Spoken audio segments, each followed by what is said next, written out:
Welcome back to the first ever Deadline Day episode of the FPL Sheeple podcast. We come to you way after Game Week 10, where one man, Reece James, made a huge difference for all his owners by propelling them up the ranks. I'm your host, Carling FIFA, and we come to you just a few hours before the Game Week 11 deadline due to a busy festive period for me and my co host, FPL Donatello. How's it going, Donatello? Excited to do a Deadline Day pod? Yeah, absolutely. Happy Diwali to all our listeners and first ever Deadline Day podcast. Yeah, that's right. We're just doing it few hours before the transfer deadline closes, and hopefully, if you're looking for something quick and easy, a way to make changes to your team, do give us a listen. Um, so yeah, excited for this one.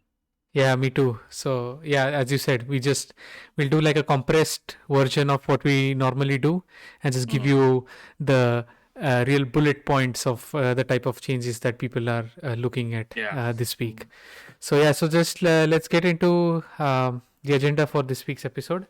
So, we are having the usual topics as we do every week, just compressed into a more sort of succinct format this week because we Mm. are short on time before the deadline and we also want our listeners to get as much information as quickly as possible. So we'll Yeah. start with the typical template team review from Giving 10 and we'll take a look at what the teams of the 20 content creators looked like, which were the players that they had most in common, Mm. and then we'll do a comparison between all the teams to check Mm. what player stood out. Although we know the answer to that, it's just Reece James, which made a difference to everything. Yeah. And yeah, then we move into the creator of the week. This time we had to skip the top two and go to the third placed content creators because we've already covered the top two creators of the week in previous episodes. So we move on to the next one. And finally, we'll take a look at the team changes suggested by the creator of the week. We make those changes in our teams and we'll take look ahead to the game week that begins today. I think at this rate, we are always going to be looking at someone who's second or third or even fourth in Yeah, that list, because some of them are consistently coming rank first for that particular game week. So yeah, because absolutely. we'll be going down number 19 at one point maybe. Yeah, I think so. Yeah, it's just like now things are getting at a point where you're starting to see the ranks for all of these guys Mm. form and stabilize to some particular range. And then, Yeah. yeah, I mean, obviously, some people, I mean, a lot of them in the past seasons have recovered from worse ranks than what they have right now and Yeah. gone up to reach even higher ranks. But just to already see that, there are some players who are consistently doing well and some who are finding their way still, maybe in a few weeks down the line they have a team that they're happy with or something like this. So yeah, so we're starting to see some patterns emerge there already. All right, so then let's start off with the template team review from Game Week 10. So this time around we are back to a four at the back, and it's a 4-3-3 formation for the template team. So the template team is essentially the 11 most commonly picked players from all the 20 content creators, obviously in a valid FPL formation Mm. and at their obviously at the correct positions. So we had Foster, who remained the popular template pick, although his alternative, which is Ramsdale in most teams, turned out to give 10 points. Yeah. So people are skeptical whether Arsenal are going to keep a clean sheet against Leicester. And in fact, Ramsdale was the sole reason for them to Yes. keep that clean sheet. And so, I mean, that's why Ramsdale ended up with 10 points and his owners were pretty happy with that. Trent remains in all the teams. That's, I guess, a no-brainer for all of us, including us. And Cancelo is in 18 teams. Livramento is in 10 teams, and Rudiger, who's sort of differential because he's only in 8 teams. So I feel the Chelsea players are the Chelsea defender is where there's a lot of rotation. Rudiger, although he's common, he's probably not the preferred pick. I feel people would love to I'm go for the guessing. wing backs. Yeah. Yeah, I'm guessing it's going to be James or Chilwell next week, game week, in Yeah, this for sure. template team. Yeah. For sure, yeah. Yeah, we'll know that in a few hours actually. As soon as the Mm. deadline is done and the game updates, we'll put out Yeah. a template team for again, and yeah, we'll see. Yeah, that hypothesis is probably going to come out true. Mm. Yeah, then Salah is the favorite captain. Again, he was the captain for all 20 teams and all 22 teams if you include ours as well, because there's no doubt about it. He ended up getting just one assist, but he still returned. So it was not a blank technically. So yeah, he's been continuing what he does. Then Rafinha is in 16 teams against Norwich, made total sense. Phil Foden, which who people brought in. He's in 13 teams and he ended up blanking, unfortunately, and City ended up losing.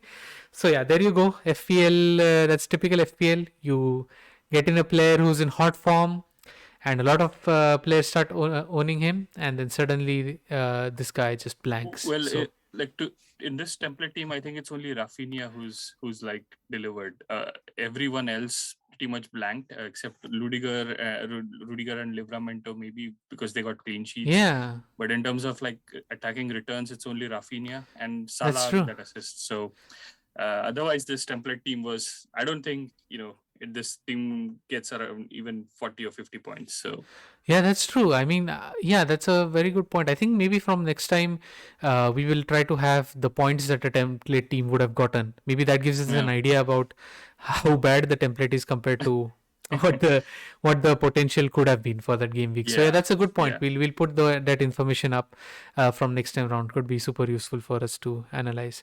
So yeah, just the forward lineup of Vardy, Tony, and Antonio, which seemed on paper like a really nice mix, but ended up blanking all throughout. So yeah, looks like yeah, anyway, strikers are a problem for even the content creators. Keep mentioning this across all their podcasts and videos. Is that the forward line is really a uh,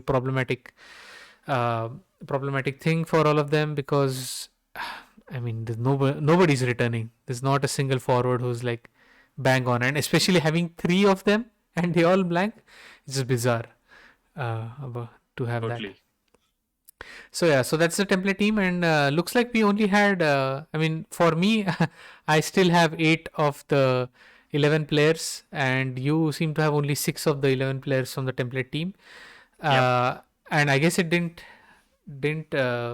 help us much, because I mean, having this template team couldn't have helped, as we know the score was low, and not having these template players has also not helped us, because now I'm just going to jump into our performance, Yeah. starting with yours. That yeah, we didn't have a good score. Uh, I think did okay. I was exactly 42 points, exactly as the average points for this game week. Uh, Probably because of Laporte, because of that fat -3. Oh wow. Thanks to suggestion by our previous content creator, I went for him. I mean, it was a very direct exchange, like Yeah. Diaz for Laporte, which I wasn't really, keen on doing, but there were no other options in terms of the suggestions. So, he got that red card and -3, which got me like I would have gotten at least a couple of points from him because City lost that game. Nothing really to talk about. The only differentials in my team were Smith Rowe and Rafinha, both getting 9 points each, and Chilwell as well with 8 points. So the rest of the team were pretty much ones and twos. Livramento, I regret benching him once again. He's like consistently delivering clean sheets or some sort of attacking Yeah. returns, so he got 6 points. So yeah, overall 42 points. Rank is going down consistently, 631k now. Um, so really hoping to turn around this game week in terms of points and ranks. Yeah. So That's true. yeah, nothing really to discuss. In Salah with that assist, Brighton really turned that game in the second half, or even Hmm. the first half actually. So he didn't get any kind of goals or anything. So 10 points from him. So like, um, it was one of those game weeks where everything was going against us, but still ended up with 42 points. Could have been worse if I didn't have those two players in my team. So, Yeah. what about you? Yeah. For me, the only difference is, I guess, the Laporte problem that you had. I think that's the -3 that you got there is something I recovered, and I just got 4 more points than you. So yeah, I got 46 points in the end. For me, I had Livramento, thankfully, who came in for Aspilicueta, who I really backed. I was like, yeah, Aspilicueta is a safe pick. He always plays. He'll start. He's recovered from injury. He'll get that clean sheet. And yeah, lo and behold, he doesn't even play. And yeah, but it's okay. Livramento comes in, gives me that 6 points that he Yeah. seems to be giving every week. Ramsdale, Yeah. the hero, was my goalkeeper. Oh I yeah, stuck with that's it, good. and yeah, he got the 10 points, and Rafinha, same as you, got 9 points, and everyone else blanked 1 or 2 points. What about your transfer for last game week? Yeah, it was fantastic. I mean, there's nothing much that anyone who suggests these things can do.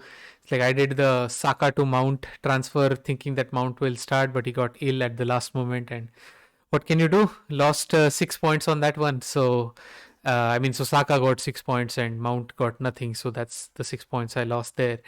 But it's okay. 46 points was enough for me to get a small red arrow from, Hmm. I think, from 184k to now I'm at 205k. So this is my fourth red arrow in a row. But they've all been thankfully just small red arrows. And yeah, man, the wild Yeah, card has been exactly. terrible, man. After wild card, The red arrows have been small, which is a good thing. Otherwise, we would have been down in the millions. yeah, I know. So it's I would lucky have that we reminded. are at least having some template players in our team, which is Yeah, why we are doing this. So yeah. I mean, yeah, it reminds me of last season where we were in the millions because of a bad start anyway. And now at least this is a good start. But the wild card, after the wild card, I don't know how many weeks does one wait till one gets I a think it's green always arrow. the second wild card which turns the game for me usually, Ah, okay. because till that point, it's always bad. Like the first wild card, it's always bad because we get a lot of Chelsea players in the team, and Tuchel starts to do his roulette in, and then we miss out on a lot of either the player does not play or we choose the wrong player. So the first wild card really affects the ranks and the points, but we eventually recover from it. And the best part is it's just game week 10. I mean, it's Yeah, just still 28 game weeks to go, so it's not that we are so down that we cannot recover from a bad start. We've had a decent start, so it's yeah, always the way up from here. yeah, sure. Yeah, yeah, I hope for that as well. So yeah, we'll see. All right, then we go on to the creator team comparison. So here is where we compare the players between the 20 teams from the content creators, and looking at the teams and their scores in the during the game week, we choose like a creator of the week. And now this week, as I mentioned at the beginning of the pod, we had to go to the second runner up, which was Mm. uh, as from FF Scout, and he got 61 points, and the 21 of those 61 points came from Reece James. So yeah, that Man. really set him apart, of course, from all the other people who didn't own him. And the top two players also got, I mean, a decent haul, all down to Reece James's 21 points. So Yep. yeah, and also, I mean, as had Smith Rowe as well, which was a great differential, and Rafinha. So he had the two players that made a difference for you, plus having James. And even I guess for you, if you had James, you would have gotten 61 or something. So that's the difference between you and Az. Looks Yeah, like it. I think it's pretty much that one player that makes a difference in the game week and sets the your rank and your overall points apart. So Yeah. James was really a hidden gem this game Yeah. week. Yeah, he was a So total hidden gem. And that's the whole. I mean, at this point, I'm wondering, do Chelsea even need Lukaku, because it's the defenders and midfielders who are doing the job for them. They don't even need him. They're not even Yeah. missing him. He's injured, and they're scoring 3 goals for fun. And Reece James, I mean, all his goals are like they're not tap-ins. Yeah. They're really good goals. Like Yeah. he has great shot power and great placement in his shoots. So it's like they have found strikers in their defenders. So at this rate, I don't see them stopping winning at any time. Yeah, that's true. Yeah, in fact, Lukaku coming in might even hamper. these guys, and they might start getting lesser points because now they have to supply the striker and stuff like that. But right now they have the Yeah. whole freedom to go and Yeah, grab a it's just goal. like the wing backs are going forward and they're doing the job. So why do you even need Lukaku? Maybe Tuchel, if he has some sense, he might not even play Lukaku going forward, Yeah, and keeping for Champions League matches. yeah, here's a question that I think every FPL player on the planet is asking all the content creators is which wing backs, which two wing backs do you go for the who are going to give you those nailed on points every week? And I guess the answer is you can't tell. Well, Every yeah, I mean, different if content there's a creator has a yeah, different if perspective on this. so, my view is if you monitor if there are Champions League game midweek, then you always look at the one which starts. That means that he's not going to start for the league game. So Okay. Reece James did not start or wasn't even on the. I guess he was on the bench, but he didn't start that game. So he's pretty much a a starter for the match against Burnley. But you never know, man, because Yeah. Here's an Mason Mount exception. scored that hat Yeah. trick, and then he was not even on Yeah. the bench the next game week. So it's crazy. Yeah, so that's what I was going to say. Like, here's an exception. Last week, Aspi didn't play. I mean, just recovered from the injury, didn't play midweek or whatever, and for the Carabao Cup game, and he's all training all the week, and so that's why I kept him in my team. Nope, didn't appear. So yeah, this Champions League theory, I hope it's true. So that there's some pattern to this madness or like method to this madness, but doesn't look like it, man. Well, I mean, if Reece James does not start after that performance, then I Yeah, don't know what to say. I mean, yeah, that would be insane for Tuchel to bench him after all that, that's true. after all what he's doing for Chelsea. So that's crazy. Yeah, that's true. Yeah. So yeah, we'll see what happens. All right. So then let's move on to the takeaways from the spreadsheet. So the spreadsheet that I'm talking about is this spreadsheet that we have linked to each episode. So you can find the link for this spreadsheet in the description of our video podcast as well as our audio versions. And essentially, this spreadsheet is where we compare all the 20 teams. We have the game week points from the 20 content creators. We have their Mm. overall rank, their overall points. We also have who their captains were, and then finally we have the players which were in the starting 11 of these teams, and these players are arranged in the order of their frequency. So for example, if Salah is present in all 20 teams, then he's the first player. Then you move to the right of the spreadsheet, you'll see the players that are more differential, that are picked by only a few content creators, and then you can understand which are the differential picks. And of course we have the points from these players in the spreadsheet, which tells you if the differential picks, stood out for the top teams, and how many points those players had and so on. So Mm. so we feel this spreadsheet is really useful for people to get a hang of the pool of players from this hive mind of the 20 content creators, and generally a good pool of players that one can pick in their teams and play around with it. So yeah, so that's what the spreadsheet does. And so we have takeaways from the spreadsheet, our own interpretations of this week's spreadsheet, and that's what we talk about in this section of the podcast. So yeah, so why don't you start with your takeaways from the spreadsheet of game week 10? Sure. So, as the first point says, it's the premium forwards who are still not delivering. And when I say premium forwards, it's Harry Kane, Jamie Vardy, who else? Aubameyang, Lukaku is injured. Even Havertz qualifies as a premium forward because he's like 9 point something, around 10 He's a million in midfielder though. Yeah. yeah, he's a midfielder in FPL. Yeah. So yeah, so I mean, a lot of content creators had some of these players that I just mentioned in their teams. Probably Vardy is in a lot of teams. Yeah, he's in the template team. Yeah. Yeah, so it's like the the problem with these premium forwards continues, delivering just 1 point, 2 point every week, except for Ronaldo, who turned the screw on this game week and finally gave 12 points after like a 4 or 5 game week blank.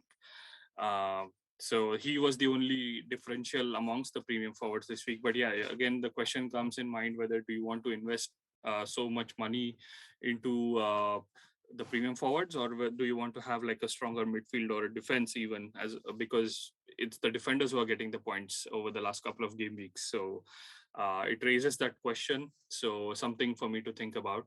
Mhm. And then the next point is, ever since we've wildcarded and have the City double up in our teams, it's just not working out.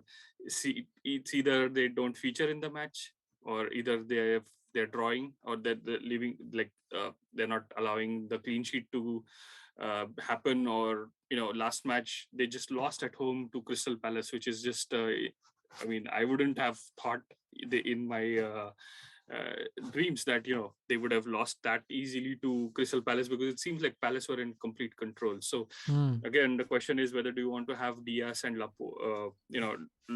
Laporte won't even feature for the next 3 matches, I guess, straight red. So Diaz, Laporte, and even Cancelo. Cancelo is an exception to that rule, because he just got 3 assists in the Champions League match. So you know it's just that he's having a couple of off days uh, in the Premier League matches. So but do you really want to have double up, or just one City asset is more than enough? So that's something that has gotten me thinking again. And then finally, as every time, I like to look at the differentials for the game week. And of course, it's Reece James for this game week, who's given like 21 points. And then there are a few more names that I'd like to mention. Emil Smith-Rowe with 9 points, Jimenez with 9 points, Ramsdale 10 points, and then Ronaldo with 12. So these were players who we didn't see in the template teams. And these are the differentials who some of our content creators had in their teams, and that set them apart from the rest. So that's like, these are my takeaways from this week's creator spreadsheet. Yeah, yeah, thanks for that. So, yeah, so hidden gems that have been unearthed by Donatello here. So, yeah, we should have a few of these in our teams for sure. Right. So for me, I generally take a look at the sort of the range of points, and what were the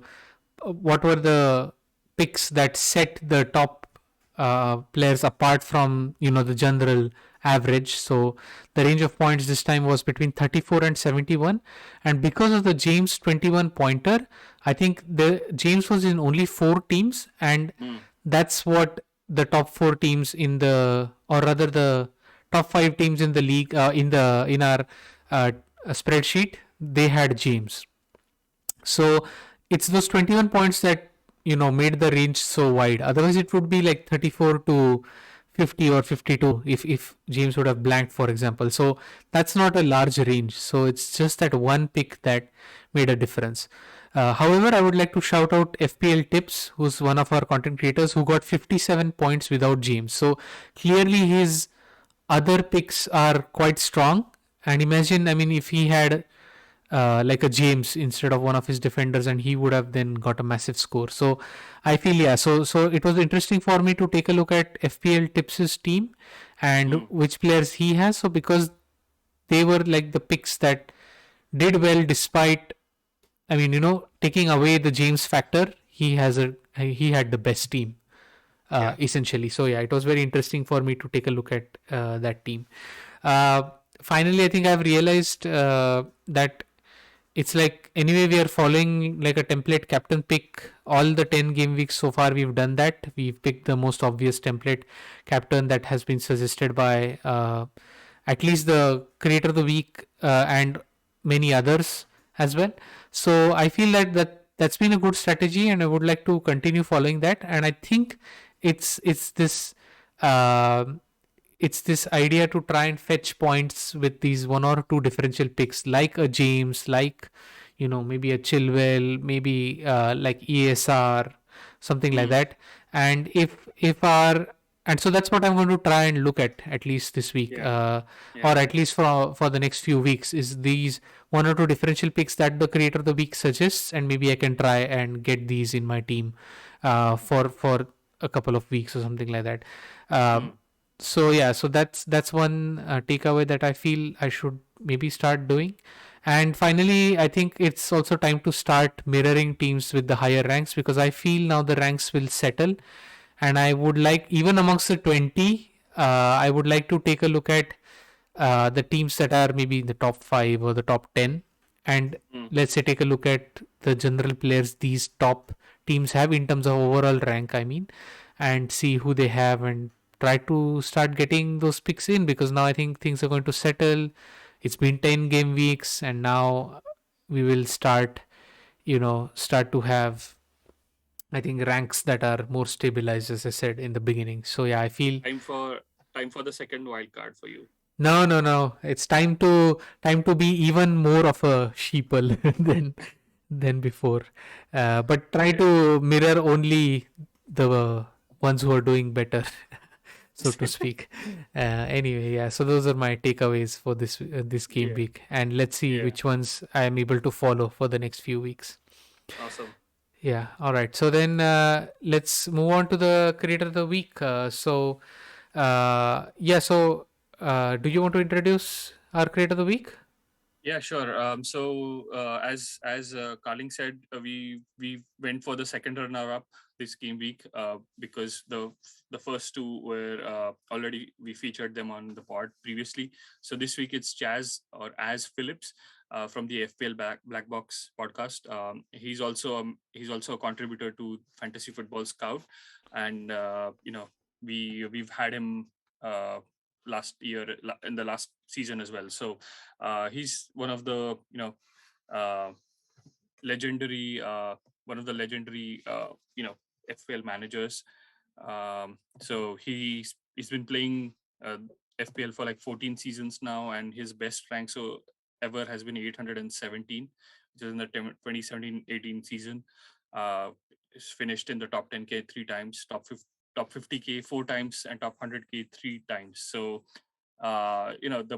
the only I think is the only time he's finished out of the top 100K was the second season, but after that he's been pretty consistent, and it's always below like 100K or below in ranks. So that's an amazing achievement to have.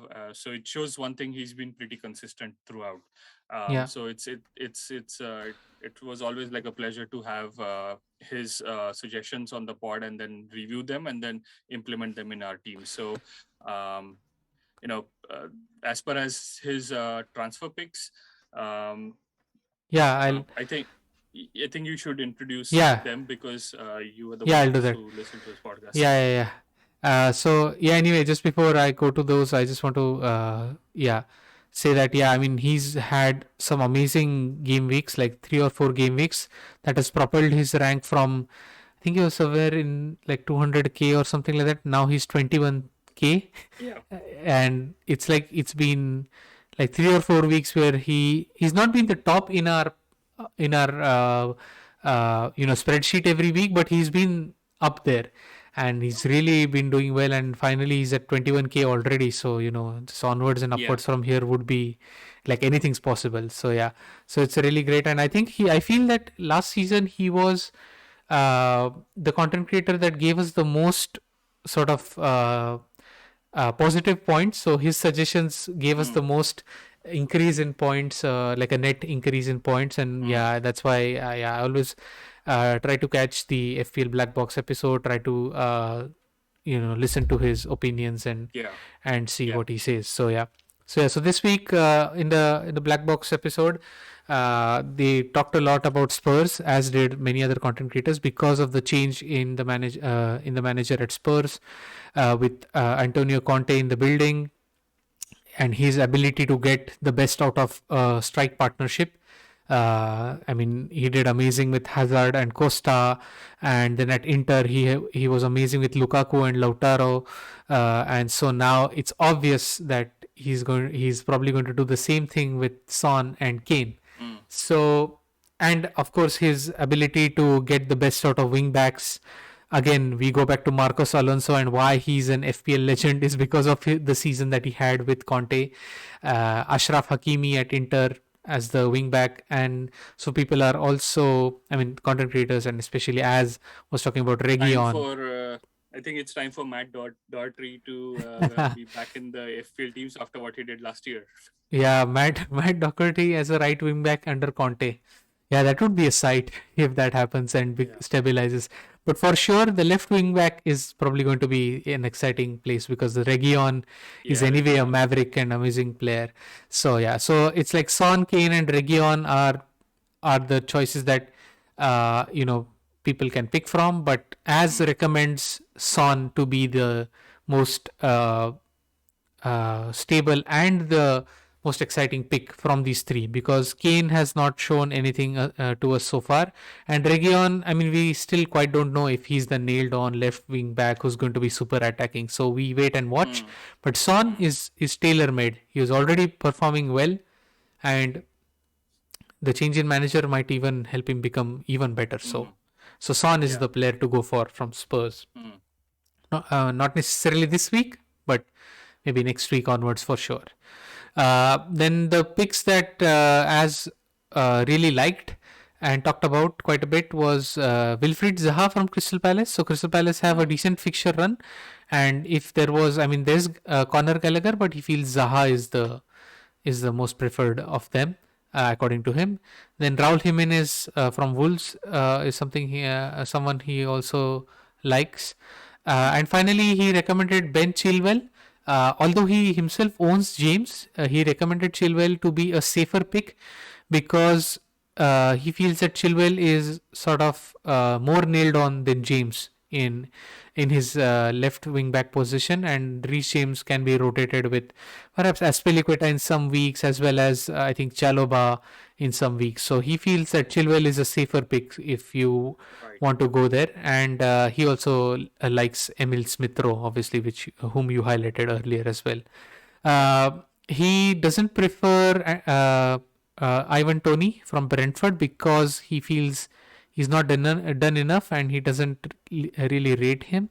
So as things, Toney is still playing at a championship level and is not doing enough to be like a Premier League elite striker or whatever. And he also suggested that we should not own both James and Chilwell because it's sort of no use having them both. It's just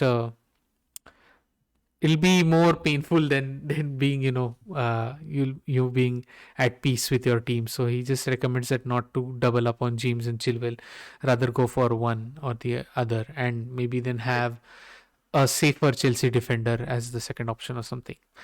And then he also gave us a little bit of a long-term vision in terms of Rafinha, who he suggested we can sell but next game week, because then the Leeds fixtures become difficult, and anyway we want to try and get in Son, for example. So Rafinha should be a sell for next game week. So yeah, unfortunately Az is not going to be our creator of the week next week, but it's nice to have this suggestion from him that we can maybe factor, and if the content creator of the week for next week also suggests the same, we can just do that, because now it's two people. I think it makes sense because Rafinha's time in most of the teams is coming up.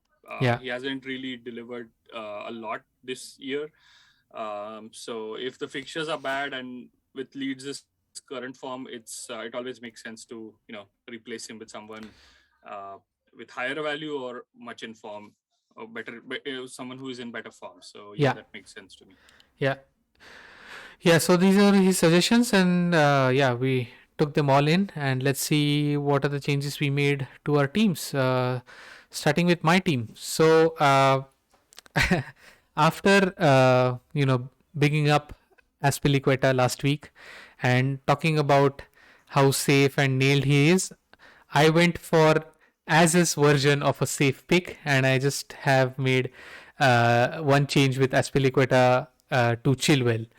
And and I'm going to trust Az's suggestion on this, that Chilwell is more nailed on, and I feel Chilwell also shoots and attempts on goal an equal amount to Reece James. It's just that James ended up scoring a couple of goals last week, and therefore he stands out. But Chilwell is also doing as well as Reece James, so it's sort of a toss up between the two. So I'm going for the safer pick again amongst these two, and Chilwell is in my team. So my team is Ramsdale in goal.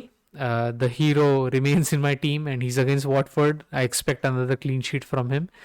Then I have Trent, Chilwell, and Cancelo. Then midfield I have Salah, who's my captain, Rafinha, Mount, and Embuemo. Mount has a flag, but it's okay. I have a good bench, so even if he does not play, it's fine. And my forward lineup is Antonio, Tony, and Vardy. So finally, my Tony and Embuemo picks from my wild card should now come into play finally in game week 11 playing against Norwich. If they end up blanking, I don't know. Then it's been not a great idea to have them in my wildcard squad from the beginning. But it's okay. Yeah. We'll see how it goes. And on my bench, I have Foster, who's my backup keeper. Livramento is my first sub, so in case Mount doesn't play, he can come in, and I feel Livramento has a good chance of either having a clean sheet or at least getting some attacking returns. Then Diaz is my second sub, who I hope probably is going to move and be substituted or rather transferred out of my team in the next game weeks. And I have Brownhill as my last sub. So yeah, so that's my team. Livramento is the hero we don't deserve, but the hero we need. So Yeah, he's for been sure. the super sub and also a great contributor whenever we started him. So yeah, I hope Aspilicueta watches this podcast and decides to start and scores 2 goals just so that he can get back at you. Yeah, I'm probably going to have like a humbled face the entire of next episode if that happens. And I'll be like, all of my talk of playing safe, keeping Aspi, if that backfires, it'll be just gold. That's just a meme. Anyway, we'll see. Aspi. Oh my god. That's like, I didn't see that. But he didn't recommend him, so anyway, Chilwell it is. So yeah, let's take a look at your team then. Yeah. So I made one change. I got out Wadi and I took in Jimenez as per Aspi's. Sorry, not Aspi. As per his suggestion. So yeah. So that's the only change. Wadi for Jimenez. That gives me around 3 point something in the bank, 3.5 I guess in the million in the bank. So that helps me for next game week where if I want to bring in like a premium forward, gives me some wiggle room. So yeah, so that's my only change based on as a suggestion. And my team is Sanchez in goal. I went for 3-5-2 with Trent, Chilwell, and Cancelo in the back. Midfield is Embumo, Smith Rowe, Rafinha, Salah captain, and Son vice captain, and then forwards are Tony and Jimenez. And as is usual, on the first sub on my bench is our hero Livramento, and then second sub is Broja. I honestly feel I should start with either one of them, so it might change in the next couple of hours because it's Villa at home, not doing great. Villa is not doing great, and these both are like delivering returns. So I'm just kind of, thinking of making some tweaks. But for now, this is my team, and Laporte will remain on as my third sub until something changes in the next game week. So that's my team for game week 11. It looks good on paper, but Yeah, I agree. all Just down to the a players. just a technical note for people who are watching our podcast on YouTube. I think I had Donatello's team from last week up on screen, but I changed it as Donatello was explaining his team. So yeah, just now the correct team is up on screen, Yeah, and we'll, so we'll if you're post our teams on Twitter. So yes, for sure. And so, but anyway, so just people who are watching might be confused a bit, but I made those changes as Donatello was talking about it. But yeah, all good now. It's the correct team is on screen and the changes as well. So yeah, but yeah, it's amazing that you already have Son. I'm really jealous of that acquisition that you made way before, and I feel yeah, Tony, Mbuemo, Son, Jimenez, you're I think well set up for the next week. How do you remember how many you have in the bank now with the Hardy to Jimenez? I guess you must have quite a bit. I think let me just look that up. I think it's around 3.8 million in the bank. Oh, So that's that's a fantastic. lot. Yeah. Yeah. Yeah, then I guess yeah, it's well set up to make quite a few good changes in the next few weeks. Yeah, definitely. Yeah, yeah, looks good. Yeah, well, it'll be nice and yeah, well, good luck to the both of us and we'll see how it goes. Yeah.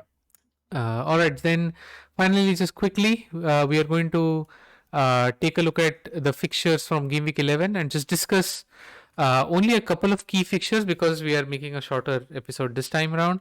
And also our predictions are horribly wrong. So Yeah, we yeah, don't want to waste time. yeah, what's the point anyway? Yeah, sort of. I But mean, we anyway, went for 4-0 City last game week and they lost 2-0 at home against Crystal Palace. So what's the point yeah, of even making these yeah. predictions? Why have we been watching football for 20 years? What's the point? I know. Anyway, yeah, so I think we'll discuss a couple of fixtures and the other scores. If anyone is interested in our little game, can look it up on YouTube. And otherwise, we'll just discuss a few games. So, starting with the Manchester Derby, where you've gone for a City win 2-1, and I've gone the exact opposite with a 2-1 victory for United. I Um, think City has a bit like has a lot of quality in terms of like players in the positions in comparison to Tottenham, which was all shambles last game yeah. week. So and also they need a wing to get back their season up and running because they've been down like the last couple of game weeks. So I think this is a perfect match for Pep to turn around the overall atmosphere in the squad and the team. So I'm going for a City win. Yeah, It's my not going to be easy, but I think they're going to win. Yeah, my head says that, City are going to dominate us like crazy. But my Yeah. heart says that, we'll still nick it and win. And like Ronaldo Yeah, in the it's last all minute possible with scoring. Ronaldo. Yeah, yeah, exactly. So yeah, it'll be really nice. Sorry, just excuse me. Yeah. So then the other fixture that we want to discuss is West Ham and Liverpool. In this, you've gone for a 3-1 victory for Liverpool, and I Mm. feel it will be a little bit more exciting with a 3-2 victory for Liverpool. So there'll be goals galore because it'll be a nice attacking match. Neither of the two defenses, look like they can keep a good clean sheet. Uh, Yeah, I mean, so I think West Ham are a more attacking team in comparison with Brighton, which Liverpool played last time. Brighton were more defensive and they really held Liverpool really well last week. But West Ham, I don't think have that defensive capacity to hold Liverpool and Salah with their current form. So I think it's going to be goals galore, and I don't think Liverpool even have. I mean, the way they leaked those goals last game week, it was really unconvincing with their defense. So I'm yeah. sure West Ham will score at least one goal. Yeah. So yeah, it'll be fun. So yeah, so that's those are our predictions for this game week, and yeah, thank you everyone for listening. Yeah, this was a comparatively shorter one, not too much. We just like saved like 15 minutes or something, which is fine. But yeah, I hope you get a chance to listen before the deadline and get an idea about what the good picks are for this week. And yeah, I wish you good luck with this game week. And yeah, we'll see you in the next game week, after the international break because there's another one coming. So we have a couple of weeks before we are back. And yeah, so yeah, it's good luck and goodbye from me. Luck.